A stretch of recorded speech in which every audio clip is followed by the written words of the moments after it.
on, everybody? Welcome back to Small Couch Reviews. It's your boy Sam. It's your boy Jovi. Outside the theater, where we just saw an early screening of Nosferatu. Yes. The newest film from Robert Eggers, who brought us the wonderful The Lighthouse, the wonderful The Northman, which we both liked, and upon second watching, I loved.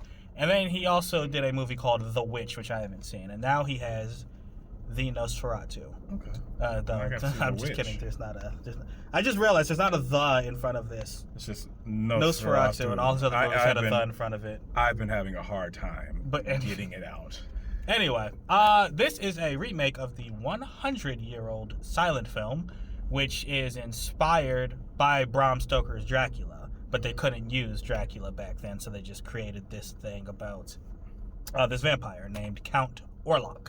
So in this movie, we have Bill Skarsgård playing Count Orlok, the vampire, who has become obsessed with a woman named Ellen, played by Johnny Depp's daughter, Lily Rose Depp. Mm-hmm. And in his obsession with her, he's basically tracking her. Sorry, these cards are distracting me.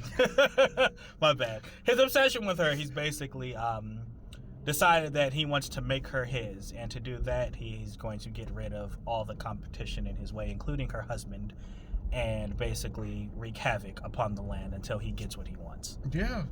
It's a love story. Yeah, little bit. Now this movie, just real quick, there was tons of swag, tons of people. Oh yeah. But what you can tell, since we've started doing this, there are a few tells.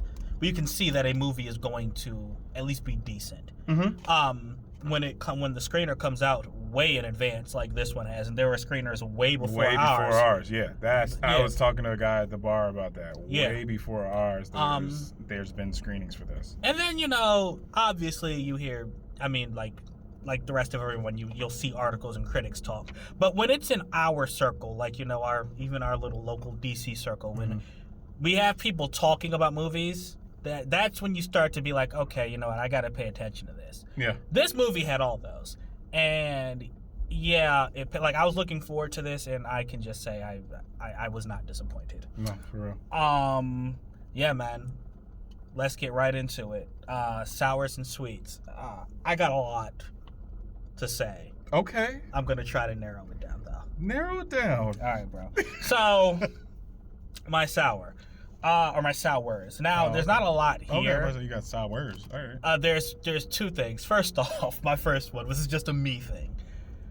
When it's every vampire movie, why do all the plans happen at night?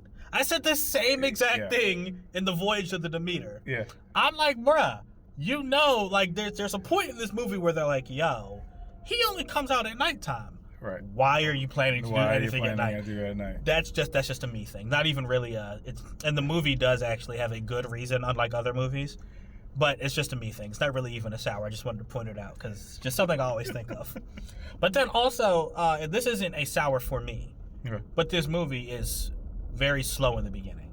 Mm-hmm. It's I don't even want to say slow burn. It's slow. It's more than just the beginning. I think the whole movie's slow. It's like the last 30. Well, actually, yeah, that's true. Yeah. This isn't a fast-paced movie. Yeah. That's the thing. But I just think that until you actually see the Count and you get what's going on, you might actually just be like, yo, why are these there's something that happens at the beginning, then the character that's involved disappears for a long while. Yeah. And you might just be wondering hey, where is this going? Hey, we're back. Sorry, there was something happening outside our window. Anyway, as I was saying, it's pretty slow. It's a slow movie, but the story itself, I think, is actually very good. If that makes sense. It's actually excellent. Yeah, I think that may be a turnoff to some people because there's a sense of, hey, where is this going? When are we going to get to the vampire action? I haven't seen as many bit. People go to the restroom during the beginning of a movie in a long time because I think it was so slow, people that didn't know what they were getting themselves into. Yeah.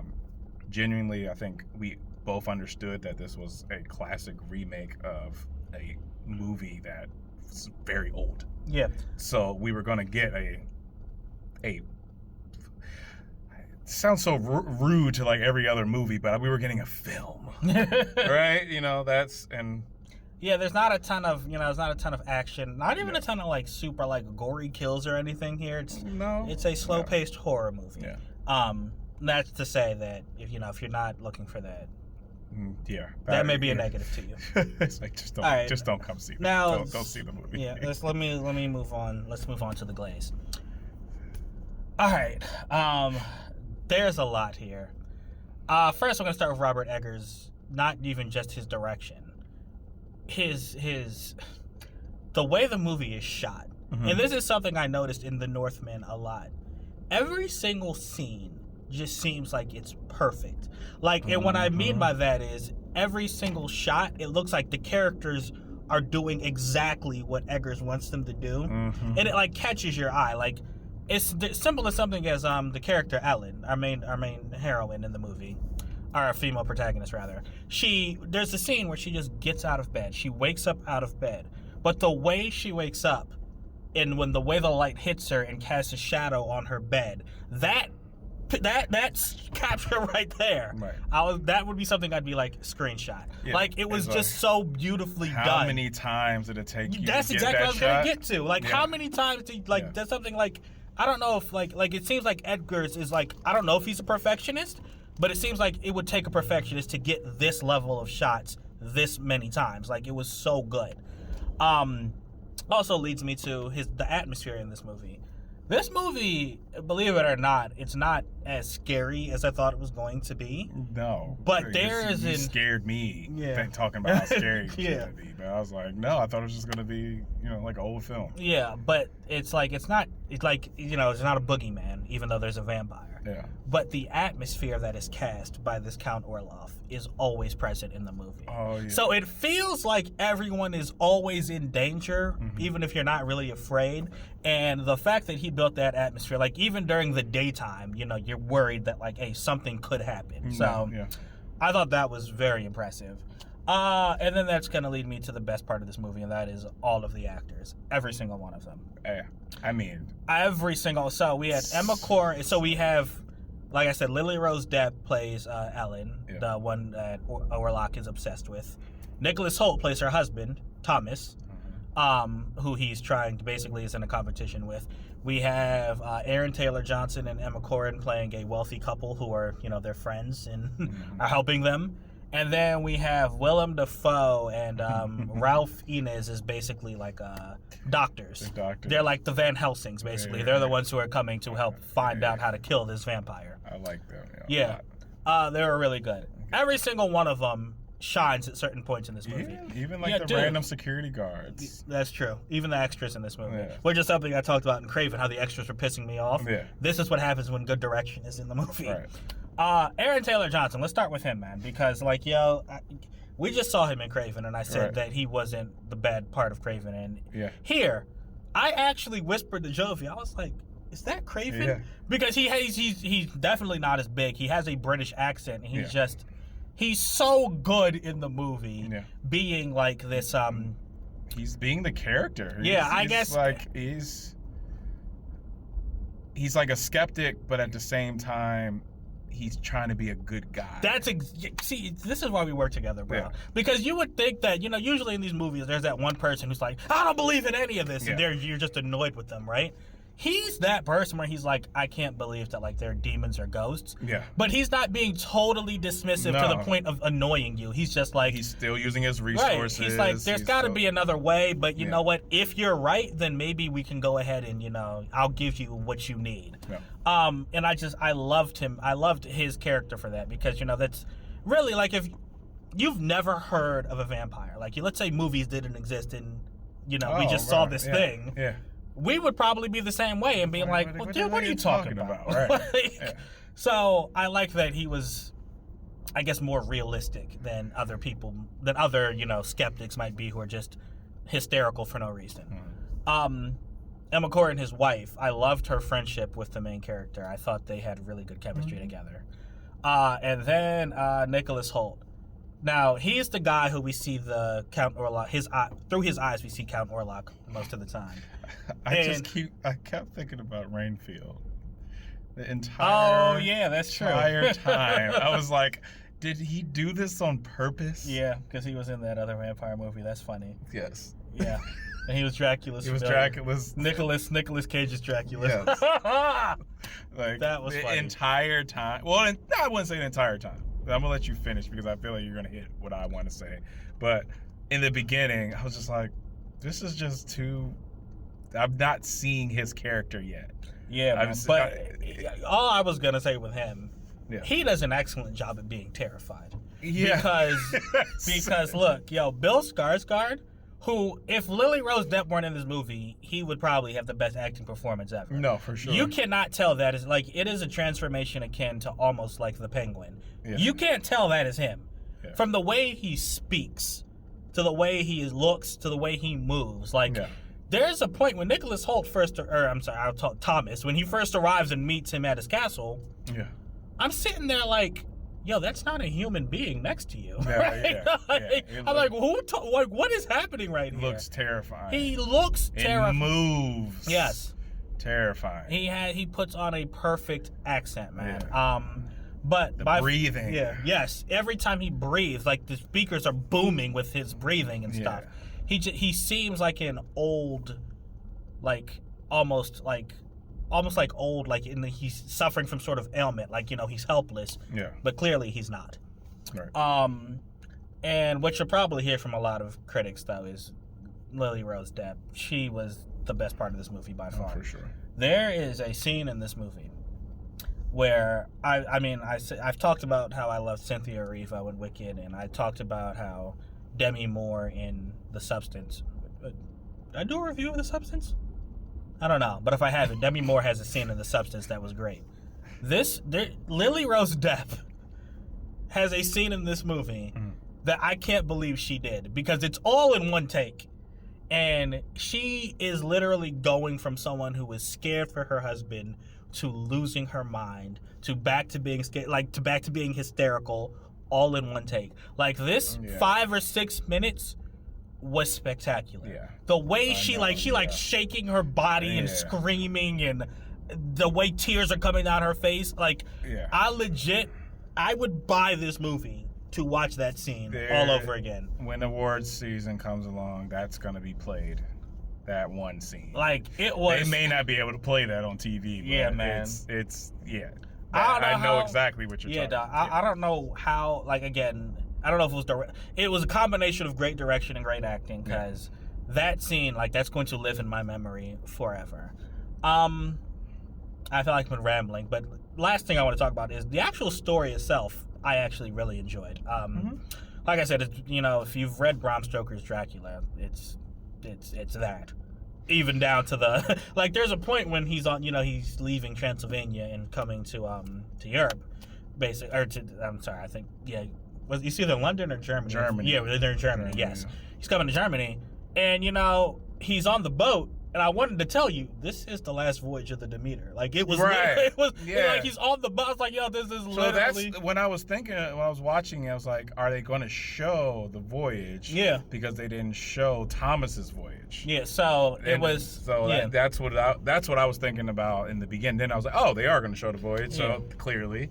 Yeah, and if I that movie, like, just real talk, just side note. Yeah. What a perfect setup for a movie, Dracula on a boat. Like, even in this movie, those like maybe 6 or 7 minutes, I was just thinking, like, if that movie didn't exist, I'd be like, man, what a perfect setup this is. Yeah. But anyway, so the story of him coming and just wreaking havoc across the city, I enjoyed immensely, especially when people became more and more hopeless, and our main characters realized, okay, you know what? This is not something we can just like wish away or wait out. No, this is something we have to handle. Yeah, we got to take care of it. Yeah, man. So I just thought that was dope. I mean, great direction, excellent acting, and a competent script that was translated well on screen. I mean, Go ahead, bro. I'm done. I mean, I don't have much else to say. I think I completely agree with you, and I'm totally on the same page. And that's sour where, if you're not into these kind of films, because even with the was it Norseman? Not Norseman. Northman, yeah. Yeah.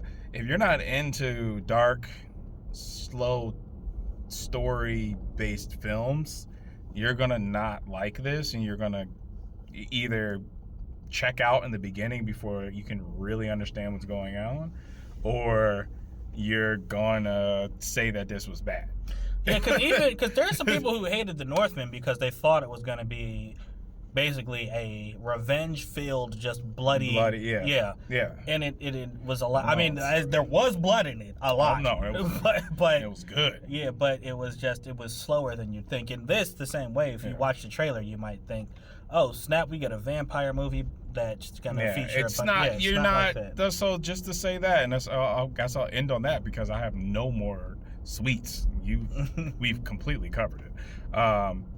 You're not getting freaking Dracula jumping from body to body and just sucking blood the entire time. Mm-hmm. That's not the film. And sometimes I do feel like previews mess that up. Yeah, I agree.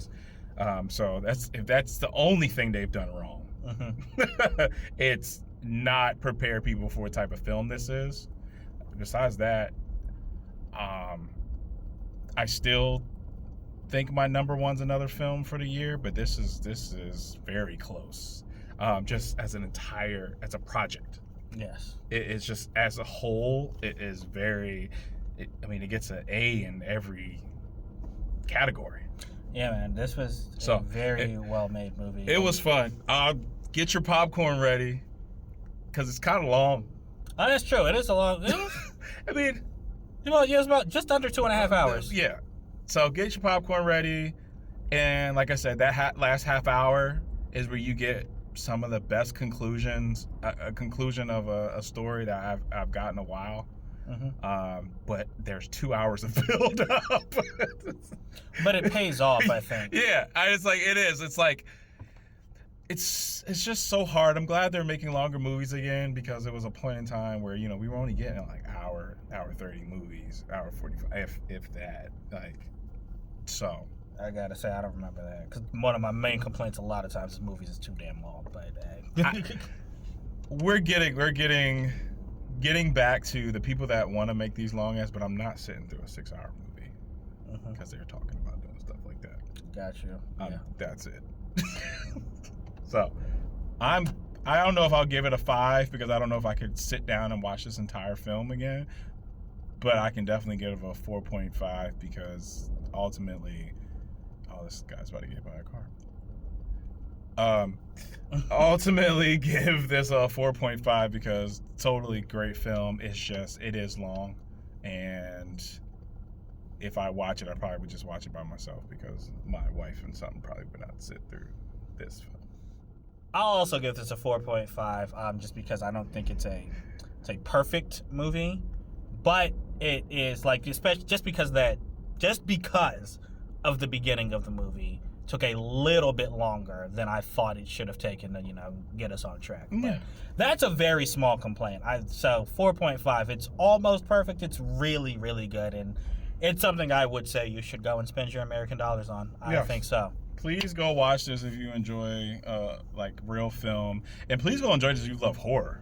Yeah. This is not a gory, nasty film. It's a story-based horror film, and I think we're missing that part of the genre. Yeah, very few jump scares, but not to the point that it gets annoying. It's only one that I almost dropped my damn popcorn. I was just like, well, I'm expecting this for the rest of the film, and we didn't get them for the rest of the film. Yeah. But it was good. That first jump scare. Yeah. Just be prepared. Yeah, this is a horrible spot. We should have parked on the other side. Yeah. Anyway. All right. I don't know if you guys can see this light retardedness, but I'm so sorry for that. Yeah. But we are out of here. Thank you so much for watching. Let us know what you think of Nosferatu when you watch it right down there in the comments. We appreciate you guys. And until next time, we out. Deuces.